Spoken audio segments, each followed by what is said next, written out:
Good afternoon, everyone. My name is Sarah Tucker, and I'm the Chancellor of Higher Education for the state of West Virginia. Thank you all for sticking with us this afternoon. I know we're a little off track time-wise. I like to always try to pull us back on track, so I'll see the best that we can do here today. If you all have been paying attention to what's going on in West Virginia, you will notice that we are changing the way that higher education operates. We're more responsive to business and industry than we ever have been before.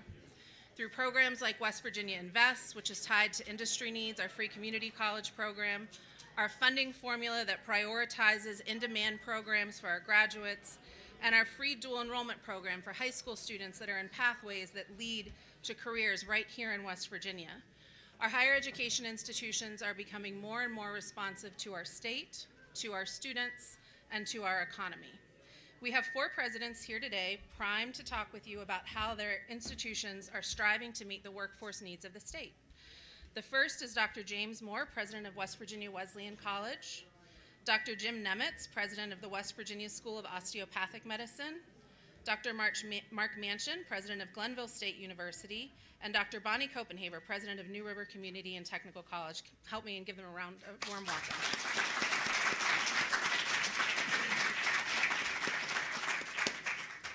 So originally I intended to ask everybody all of the questions, but because we are not on track for time, I'm not going to do that anymore. So we're going to pick and choose here. James, I'm going to start with you. Can you talk through what strategies you're employing to build stronger build stronger partnerships with businesses to ensure your graduates are job ready? Sure, thanks for that question, and thanks everybody for being here today. One of the things I think that higher ed has been traditionally not great at, if I'm being honest, is asking what industry needs. Certainly our colleagues at the community and technical colleges, Bonnie, you guys have lived in that space for a long time. Maybe for an independent liberal arts and sciences college, that's not been the norm, but we have been very intentional the last few years about going to our industry partners and our healthcare partners and asking them, first of all, what it is that they feel they're not getting out of the last couple of years of college graduates, and what can we be doing to infuse those skills into our graduates. One of the big things we did a couple of years ago that we're seeing a real benefit out of is we completely overhauled our general education core curriculum. And part of that was because our core curriculum was 48 years old and really needed to change. It was very similar to the kind of curriculum that all of us took in our various collegiate experiences. But we also knew that our industry partners were crying out for students that had even more of those soft skills that you get by having that immersive liberal arts and sciences college experience. We know that we need to be producing graduates who can communicate well, who can write effectively, who can work in teams with people outside of their disciplines to solve problems and to do so quickly with minimal direction. And so we created a core curriculum that's very innovative. It's not the traditional 101 classes for everybody across 4 years.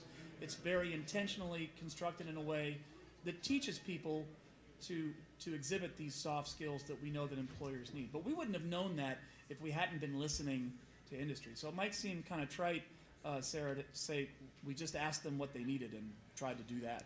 So It's exactly what you're supposed to do, right? Yes, I think so. Mark, I'm going to ask you the same question. What strategies is Glenville employing to build stronger partnerships with businesses and to ensure your graduates are job ready? Well, first of all, and I appreciate the opportunity to come by and speak with everybody about the future of West Virginia, because education undoubtedly is the future of West Virginia. And I don't want to distinguish between higher education, K-12 education, whatever type of education. It's preparation for the future. In order to be successful, you have to understand what we need here in the state of West Virginia. So what we're doing, as Jim has already said, we're listening very closely, and we're allowing them to drive our curriculum and our preparation. As we move forward, we provide the necessary skills for the workforce. We're looking at 2 major areas in the state of West Virginia. We're well positioned at Glenville State University with healthcare providing, and rural healthcare, and education. One of the great needs of the state of West Virginia right now is nursing and teaching. So we're well positioned right now, working very closely with West Virginia Medicine, Community Care of West Virginia, a number of different rural health care to assure that we're getting input as to what is needed. We don't drive it. What is driven to us is what the need of the state of West Virginia. It makes us a better state, a better country, as we continue to move forward. And I think we're doing a great service to our students if we provide them the necessary skills to be successful in life. Every parent, every grandparent, everybody who cares about these young men and women who are sitting in our classrooms today cares about the future. And we want to make sure that they have the skills and they have the preparation necessary to be successful. So we're working very closely, Chancellor, with business and industry throughout the state of West Virginia, but particularly our emphasis over, particularly at Glenville, with the rural nature of the state of West Virginia. We're working very closely with the healthcare providers in West Virginia, and of course our educational department, as we prepare our young men and women to provide good quality education through teaching in our public schools, because that's where it all starts. It starts in public education, K-12 education. So we want to make sure that we are providing the future leaders by providing those teachers necessary. So we work very closely with education and obviously with the healthcare providers around the state of West Virginia in order for us to provide a good quality education and preparation so these young men and women can go on in life and be successful. Thank you. Jim, it is hard for me to imagine an institution that could provide more internship opportunities than a medical school. Can you talk, please, about higher education institutions and businesses can better work together to create even more opportunities for internships, apprenticeships, co-op programs, et cetera? Well, the thing as a medical school, and especially for WVSOM, is we have created a network. We have one of the most robust clinical networks in the country. And that network has been the work of collaboration. One of the things that's so great about West Virginia is when people have a common goal, and the goal of healthcare is one of the most important focuses that we need to have a vibrant state, is to work together with all the healthcare entities. And WVSOM has been doing that from the beginning. So we work with WVU Medicine, with Marshall Health System, with Mountain Health Network, with CAMC, with all the little clinics all throughout the state. And so our students, they spend 2 years in Lewisburg, but then we spread them out throughout the entire state through a statewide campus. And so we've worked to develop those relationships. And that's an ongoing network of working with our partners and working together, because it benefits them as well as it benefits us. Medical students are part of the workforce. They do work. They're not getting compensated, but they're working. The example I give is COVID. When COVID hit, the hospital said the medical students had to leave. And they had to leave because they couldn't protect them, and they were concerned about liability. As soon as they figured out that problem, they invited the medical students back, and they were never asked to leave again. What does that tell you? That tells you that they contribute. They were taking care of patients when hospitals were short-staffed. Who was filling in? Medical students and other students, other healthcare students. And so the point is that the medical student, my students, benefit greatly from being part of those organizations and getting training there. But in return, they're also providing service to patients, to people in the state. And so then they go on to apply for residencies, and then once they get into residencies, then there's the probability of them staying in the state is like 80%. So that's how you grow your physician workforce. That's how it's all about working together and collaborating. I work all the time with WVU, with Marshall, with the undergraduate programs. The more we can work together, the more we can collaborate together, the better off we're all going to be. It's going to benefit everyone. Thank you. Bonnie, you are the president of the only institution here that gets to receive Learn and Earn dollars. So can you talk a little bit, the same question that I just asked Jim, how higher education institutions and businesses can better work together to create even more opportunities for our students through Learn and Earn co-ops and internships? So for those of you that aren't familiar with Learn and Earn, a Learn and Earn is a great deal for a business because in short, they get to pay half for a full-time employee. So a student of my welding program gets a job at a participating company that hires welders. Through the very generous grant from the state, we pay half of their salary and the employer pays half, and the student learns. They have learning outcomes. They're observed by their faculty member. They get to learn basically on the job. And so it is a wonderful tool for employers, and it gives us a chance to make sure that our students are learning what they need to learn in the field. The only way we can do that is if we talk to employers, just like Jim said. We learn a lot of valuable information from that. So I think Learn and Earn, internships, anything that we do that gives a student that real world experience is very, very helpful to that. And one thing that I'll share, just to put it in a little bit of perspective, we just recently graduated paramedics. And 2 paramedics were hired here in White Sulphur Spring.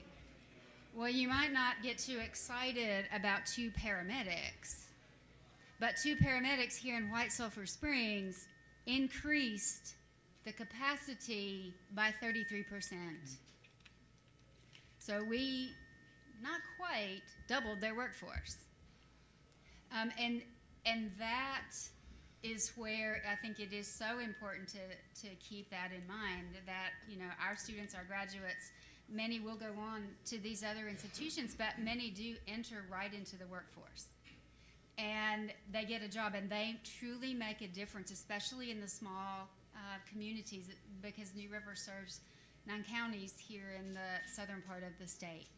And they are not unimportant counties, and their needs are huge. And it is our job as the community college to really talk to them, to find out what they need.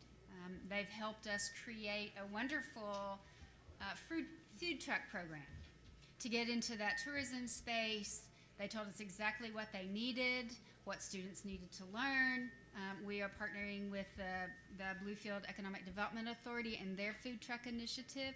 But we learned, for example, that graduates really do need to learn about social media and social media marketing and how to have a strong social media presence, which was not in our curriculum.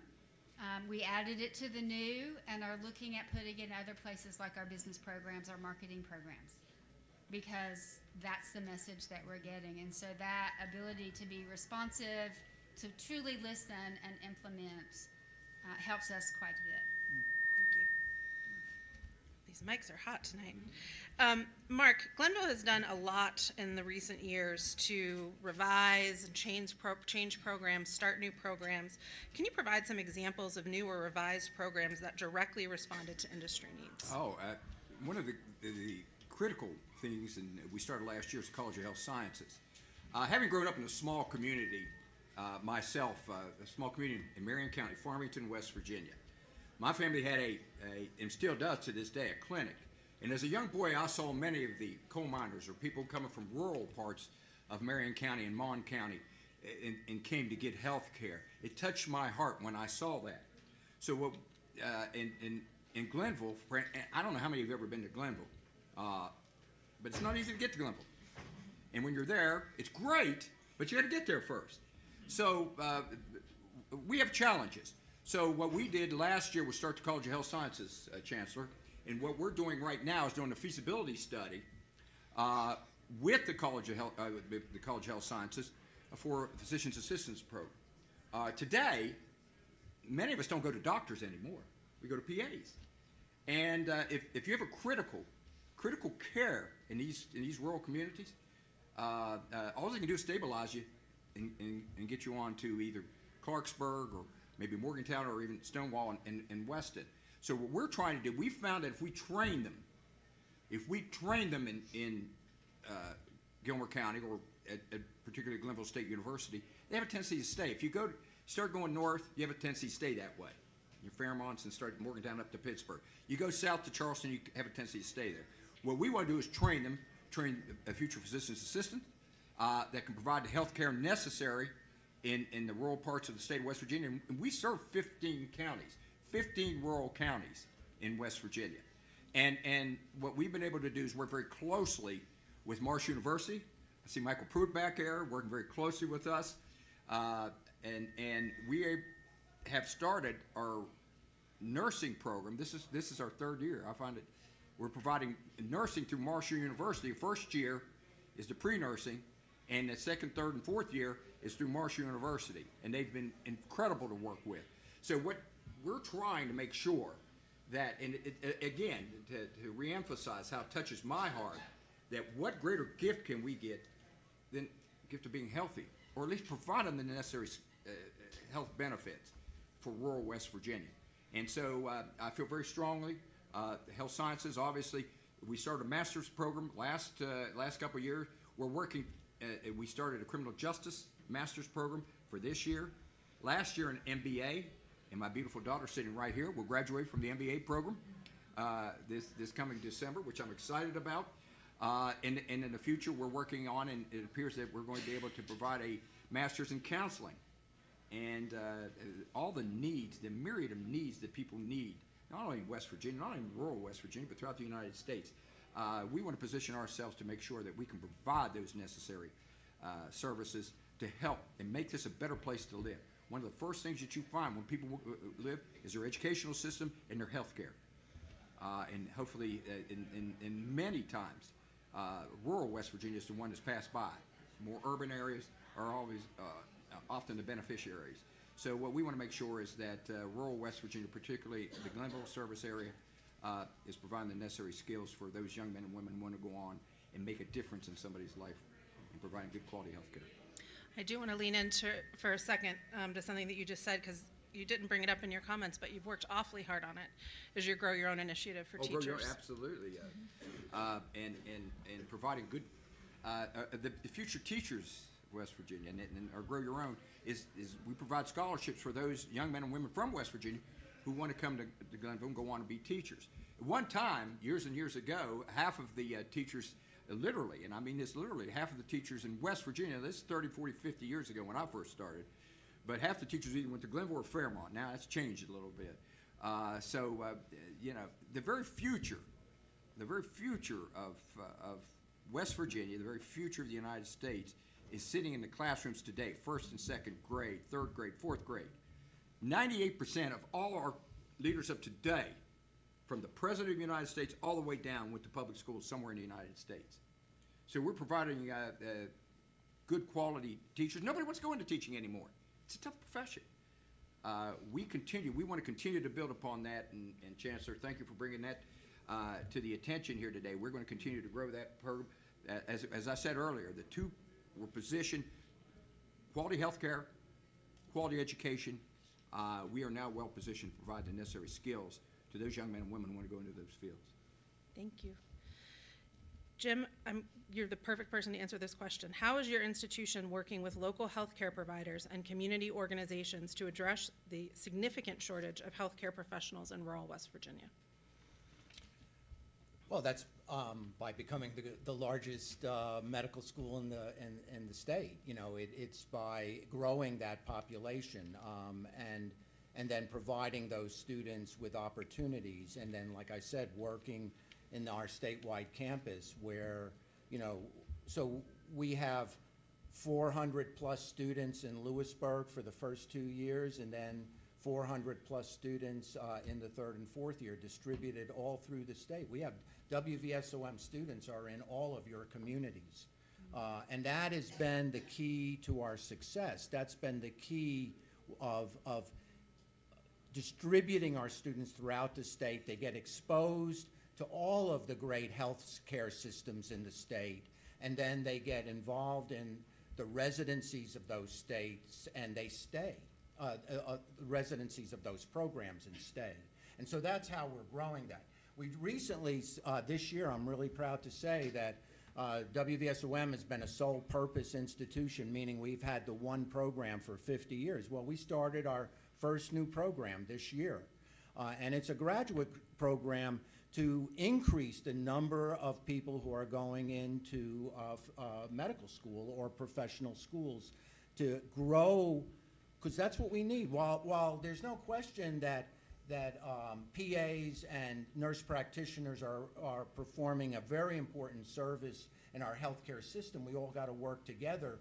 Physicians still are the problem solvers. They're still the ones that you need to deal with the most difficult healthcare issues in the state. And clearly also, having primary care docs who can help guide patients through the maze of medical care is really, really important. So I'm proud that we're continuing to grow that population and working with all of our partners to make that work. But the other thing I would say is the other organizations that help us along. We recently entered into a collaboration with the health plan, and programs that incentivize students to stay here in the state. Because the thing is medical students have a lot of opportunity. And so keeping people here in the state through incentive programs like the health plan or other programs through hospital systems where they're offering incentives for the students to stay in the state, I think is critical. Thank you. James, we talked about this a little bit on our planning call for this meeting, but what do you identify as the most significant skills gaps you see in our graduates today? And what skills gaps do you want to make sure that your graduates do not have when they leave Wesleyan? Yeah, the ability to solve problems quickly and creatively. It's so tough to quantify the importance of that, but we know it. We hear it from all of you in industry, and that's just so critical. And COVID taught us a lot, I think, about the capacity of people's education to move them towards success. Here's the example. I have 3 degrees in jazz music. Not 1, not 2, but 3. Not a very popular music, let's be very honest, right? I've had a series of Honda Civics. That should tell you how popular jazz is. The people that thrived during the pandemic, my people, right? Because first of all, it's been a tough go for about 400 years to be just a musician anywhere, right? And you don't do it for the money, you do it because you love it. But I saw my friends who are professional jazz and commercial musicians leaning into this paradigm where we couldn't find each other to create the thing that we're on this planet to do. Our thing became a super spreader. Band became a super spreader. Choir was a super spreader. How are you going to create this art, the thing that keeps you going? And so it was really incredible to watch my friends around the world. I'm not a famous jazz musician, but a whole bunch of my buddies are. They really embraced this new paradigm. And the innovations that they really captured, we're leaning into because they're changing the way that we're teaching. And so there's 2 things that I want to make sure we do in our role as educators, is make sure that our students are leaving with as broad an educational set of skills experiences as possible. But it does boil down to those basic things. And there's a whole bunch of industry leaders in here who are hiring people. And so I know what you guys struggle with is that this last couple generations of students, their eyes are here, right? Have you ever noticed when you talk to a person from this generation, it's sometimes tough to get them to get their gaze up into yours? Man, that matters. And we work really hard to engage students in and out of the classroom so that they can really leverage those interpersonal skills. Those are critical. So that's the big skills gap that I want to make sure our students don't have, is I don't want them to fall into that trap of not being able to communicate with each other, to take direction, but be enterprising and self-starters. And I don't want them to fall into a trap where they're not able to be adaptive. And I also want to say the other skills gap that I see is because increasingly, I think students sometimes are leaving institutions and they've gone through highly specialized degree programs. We have them too. We've got one of the oldest nursing programs in the country. We have a clinical mental health counseling program that we started thanks to my friend Trish Collette, the CEO of Community Care. She's right back there. these specialized programs are critical, but if we're not arming the graduates of these programs with the ability to think broadly and to adapt, then we're doing a disservice. Also, Dr. Manchin, I applaud you all for completing a feasibility study on a PA program. We've just completed the same study. There's certainly a market for it. We're walking down that same path. But I mention it because AI is going to play an ever-increasing role in rural health delivery. So our PA grads, when we launch the program, your PA grads, they're going to have to be able to leverage technology for the betterment of the patients that are right in front of them. And we've got to be producing students who can ethically and creatively and effectively leverage that technology. If we're not doing that, we're falling down on the job. So, Thank you. sorry, you got me fired up. No, you're That's good. that's a I great knew you question. liked that question. Bonnie, I know you like this one too. This is something that I think about a lot. How can we better communicate with students about the promise of higher education and careers in West Virginia? Yeah, that is one thing I really like. And there's multitude of answers to this. And it is really about, I think, showing opportunity. If we think about a lot of the students who come to not only New River CTC, but any of my colleagues who are in the room to their CTCs, we are talking about a student who's probably first generation, which means their parent or parents never had the opportunity to access higher education, ever. Which means their grandparents probably never had the opportunity to go to higher education. So it is a gift to be able to embrace these students that are coming for the very first time. And they're coming out of adversity. They're coming taking care of their own children, perhaps, taking care of their parents, perhaps. They're coming after being justice involved. In other words, they've been incarcerated. They're coming in recovery from substance use disorder. They are coming from being homeless or couch surfing, and they're coming sometimes hungry. But they are figuring out how to fit school into that world. And it's a very busy world for them. And it is very much New River's job, and I tell everybody this all the time, you have to love the students you have, not the ones you wish you had. Amen. And it is my job as a college president to make sure that we craft institutions that meet students wherever they are, whatever they have going on, whatever they don't know, and to get them there. And to believe that they too can become a college graduate when they finish with me. That may give them the strength to transfer on, that will give them the strength and the confidence to go into their work world.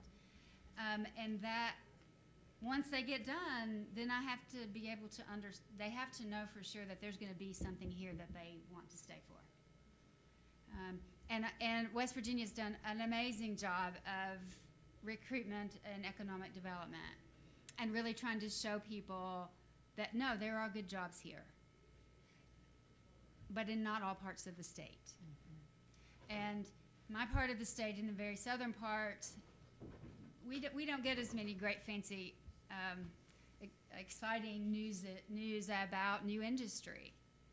So it is then, for the industry that we do have, it is so important that I and my staff, we connect with those industries that we have, and we get them on our campus to talk to our students about, hey, yes, come. We do the learn and earn with them. We do everything we can so that they will be able to see themselves not only thriving in college, but graduating college and staying here.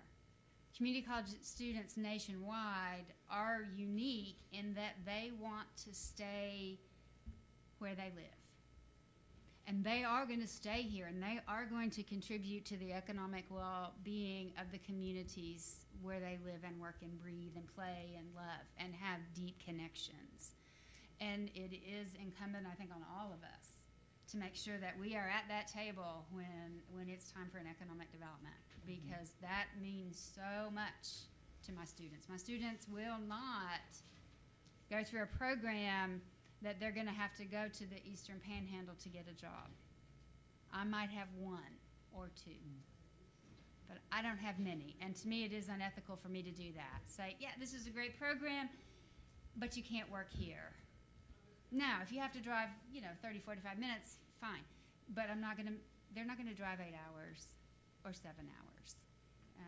And that ends my tirade, I'm sorry. I do get very excited about the kind of students that we have and guaranteeing that they have opportunity here. Which is exactly why I asked you that question. I'm going to ask all the panelists the last question. I'm going to start directly to my left, and then we'll go all the way down. What do you see as the biggest challenges and opportunities for higher education and shaping the future workforce over the next decade? Well, I'll let my colleagues talk a lot about enrollment and drawing students here, though I would say that as a school that 75% of my students are out of state, this state has so much to offer, and you just have to sell it, and that's what we're doing. We're bringing people from all over the country to West Virginia, and I tell people all the time, whether they stay 1 year, 4 years, or a lifetime, you're making a difference, and we're having a huge impact in terms of exposing people to West Virginia. And so it's really important to keep enrollment strong, because that's important to all of our institutions. But what I want to end with is about our new curriculum for our med school called Finding Health. What we really need to focus on is health. We need to focus on our personal health and the health of our communities. Because the reality is if we want a vibrant state, we need to be healthy.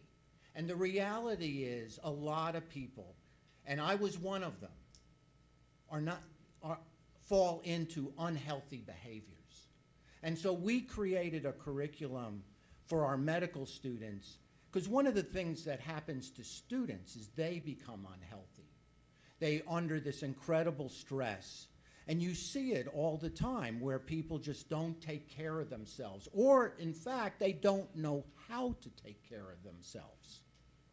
And so we're teaching very intentionally, teaching our students how to be healthy so that they can then have healthy families, so that they can then be an example to their patients of what health is. We did a study a number of years ago at the State Fair, and we asked people to list all their health problems, and then at the end of it, we asked them if they were healthy. So people are saying, yeah, I have sugar, I have high blood pressure, I have all these problems. And at the end, are you healthy? Yeah, I'm healthy. I'm here at the State Fair. I'm eating, donut burgers. Of course I'm healthy. Yeah, Jim. That's my point. We don't know what health is. And we need to teach people that. So what WVSOM is doing, both for our medical students, as well as our graduate students, and as well as the community down in downtown Lewisburg, and come and visit us. The Klingman Center down by Hill and Holler, we're teaching the community. Dr. Dreama Hill is right here. She's led that effort. We're developing programs to teach people how to be healthy. If we really want, and I agree, there is a rising tide. People are being attracted to the beauty of our state, the beauty of our people, and the beauty of our land. But we also need to show people that we're vibrant and that we're healthy, and we can go anywhere. That's Thank my you. message. Same question to you. What do you see as the biggest challenges and opportunities for higher Well, one of education? the first things I want to say, I got to get back down to the State Fair and get those donut burgers. I've been to the State Fair many. I've not seen one of those, Jim, but I am looking forward to that. They come with a side of fried Oreos. Oh. But let me say, and first of all, appreciate this. I really appreciate this opportunity. What a great venue. But the very engine that's going to drive the future of this state and this country is education. I mean, we're going to be the engine. You have to have an educated workforce in order to be successful. And I was reading here recently, over the next decade, this economy will create about 10 million new jobs. 70% of those are going to require a 4-year college degree. And the other 30%, some post-secondary education. So we're well positioned. If anybody ever says, do I need to go to college? Yes, you do. At least some post-secondary education. And that's the future. We are the engine. We are well positioned to make a difference in a whole lot of people's lives. And what a great opportunity. I often say when I speak, wherever I speak, there is no other profession, perhaps short of the medical profession, that has such a great impact on people's lives is what we do. What we do. For if we do it right, there's no guarantee. There's no guarantee that people go on in this life and be successful. But I will tell you this. If we do it wrong, that is almost an assurance that that young man or young woman has no chance of being successful.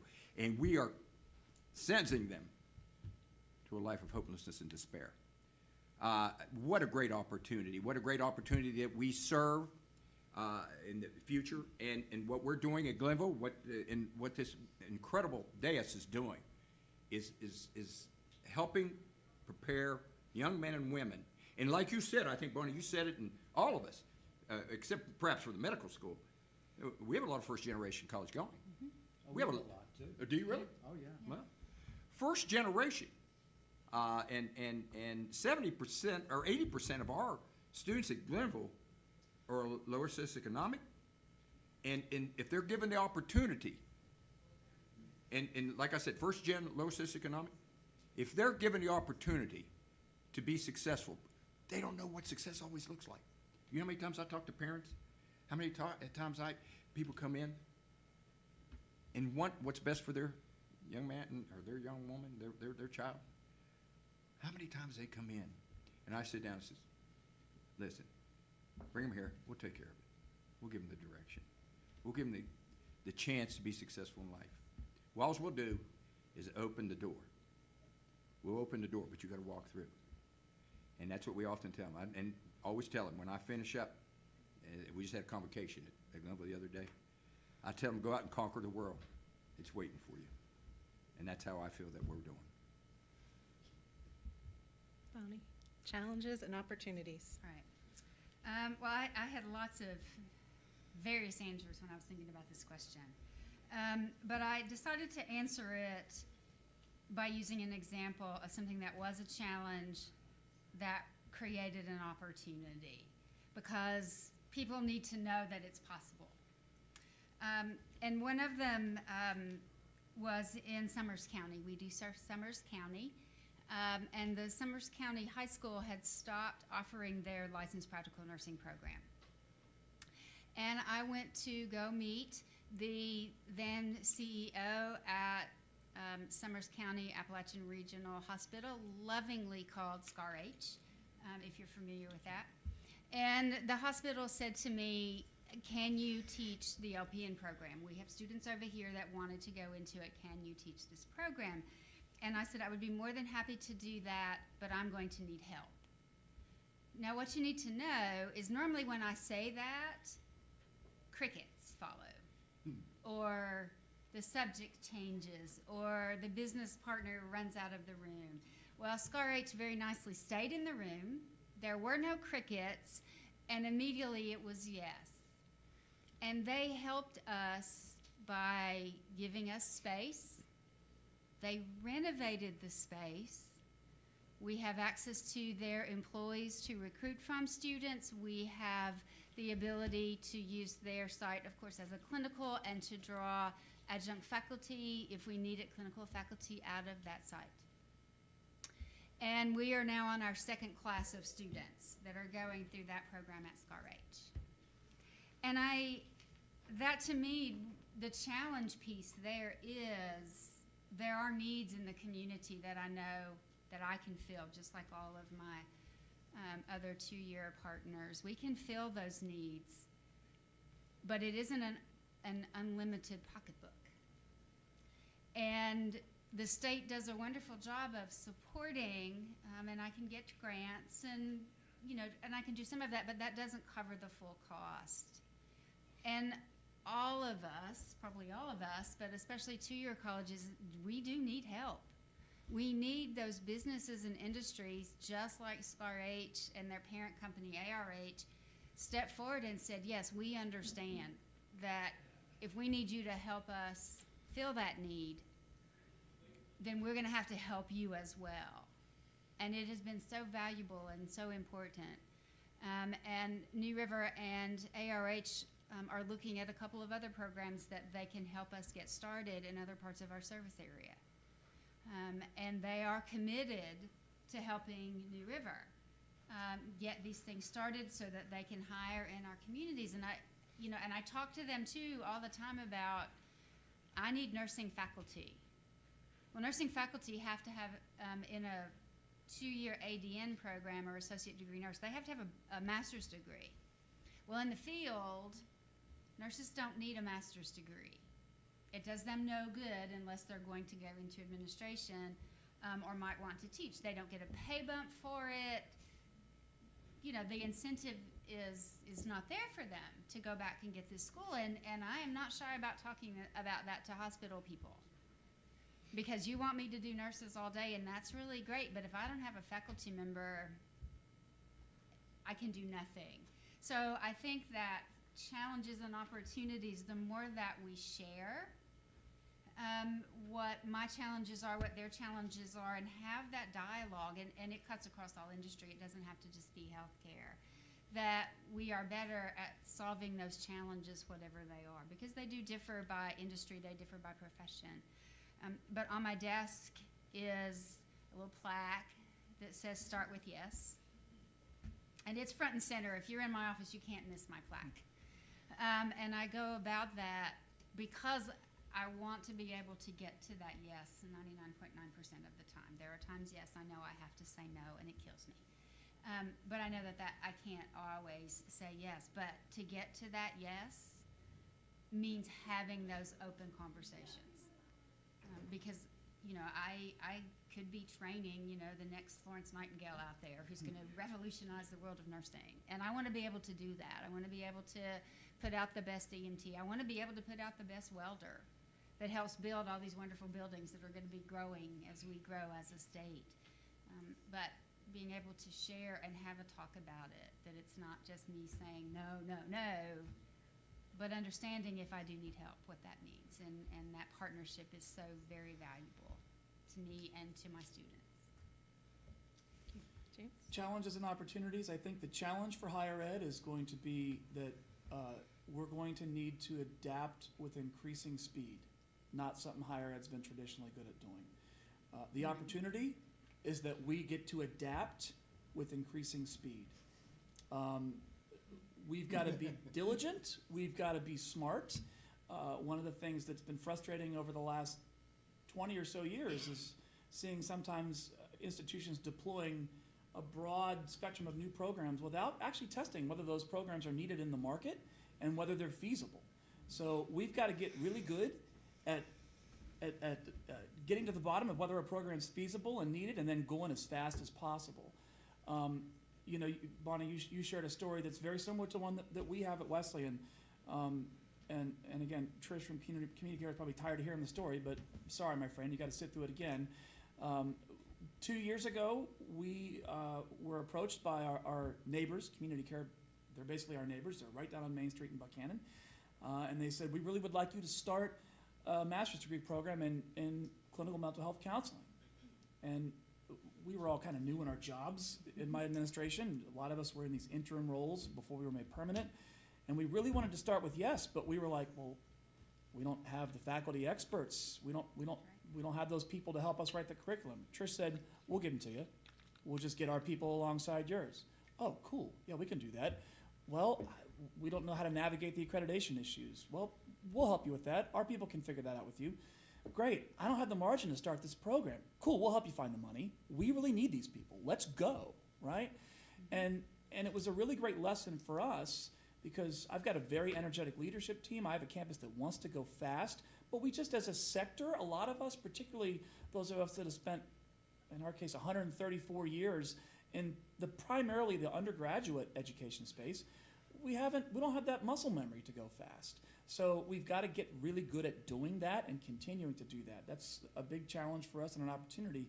And the last thing I'll say here is this: we have got to learn from each other and the various kinds of students that we serve. You've got a real broad mix of institutions at this table, and we really do serve the width and breadth of learners, but particularly at institutions that have, for the majority of their history, focused on that traditional 18 to 20-year-old student. We gotta get better at serving adult learners and really living out the idea that it's about lifelong learning, because there are scary numbers out there about the amount of jobs that aren't going to exist in 10 to 15 to 20 years because of the rapid evolution of AI. So I think all of our institutions need to be in a position where we're thinking about serving students 10 years down the road that maybe graduated from our institutions that, because of the rapidity of change, they're starting over. So and that's something, again, that CTCs have just been so great at, and we really value that at Wesleyan, and we want to be a leader in that regard, because not only does it help our students, but it helps all of you as industry leaders. So challenge, we're going to have to go fast. Opportunity, we get to go fast, which is pretty cool. Thank you. So I'm going to take moderator's privilege, and I'm going to answer this question myself. I think our biggest challenge for higher education in the state of West Virginia is that we have a 47% college going rate. And I think our biggest opportunity is that 53% of our students aren't going to college. That's a pool from which we can gather our students and we can make them successful. I spend a lot of time going to high schools and talking with students, and I ask them questions like, what do you want to do for your future? Do you think you're going to go to college? Do you see yourself in West Virginia? And oftentimes I get terrific answers, and answers that I want to hear. And yes, I'm excited about this company that's moved in, or yes, I've heard about this thing. But I had one student who sticks with me hard. She looked at me and she said, I don't want to stay here. And I said, why not? She said, it's dirty. And her classmates agreed with her that we were dirty. She didn't want to stay here anymore. We have all of these companies moving into our states. We have all of these job opportunities happening in our states, and what we are not doing a good job of doing is making sure that our K-12 students know that those job opportunities exist for them to be successful here in West Virginia.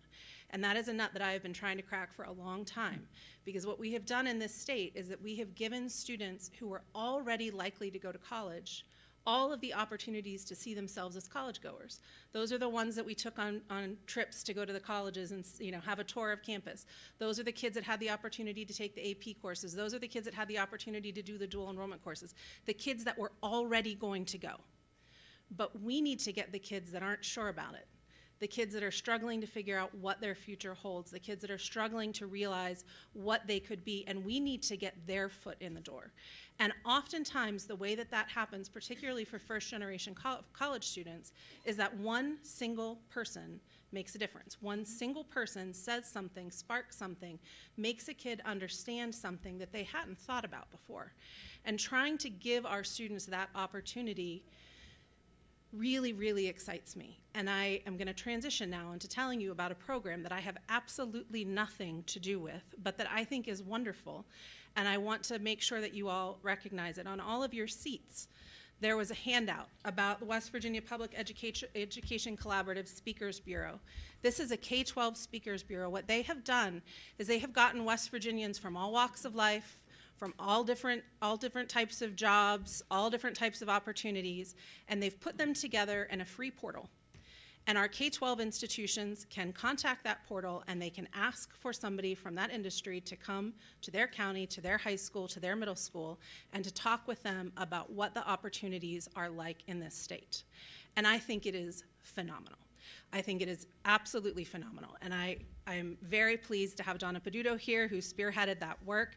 Please talk to her if you want to join the Speakers Bureau. I encourage you all to join the Speakers Bureau, to sign up and say, yes, I want to come talk to my counties about what we do and what our jobs are and what that looks like, and see if you can't be the person that makes that spark happen for some of our first-generation rural students. That's what we need. We need people talking to them. We need people holding their hands and letting them know that they can be successful, and they can be successful just like all of you are. So I find that as our challenge and our opportunity. And with that, I will end. If anyone has any questions for the panel, I'm happy to direct them. Everyone's ready for cocktail hour? All right, let's get out of here.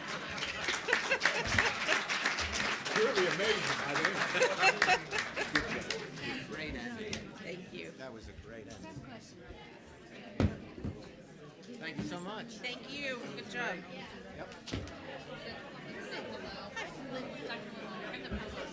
Oh, great. Nice to meet you. He's wonderful. He's wonderful. Thank you. Thank you for doing that. And thank you for everything that you guys have done for those paper. I know.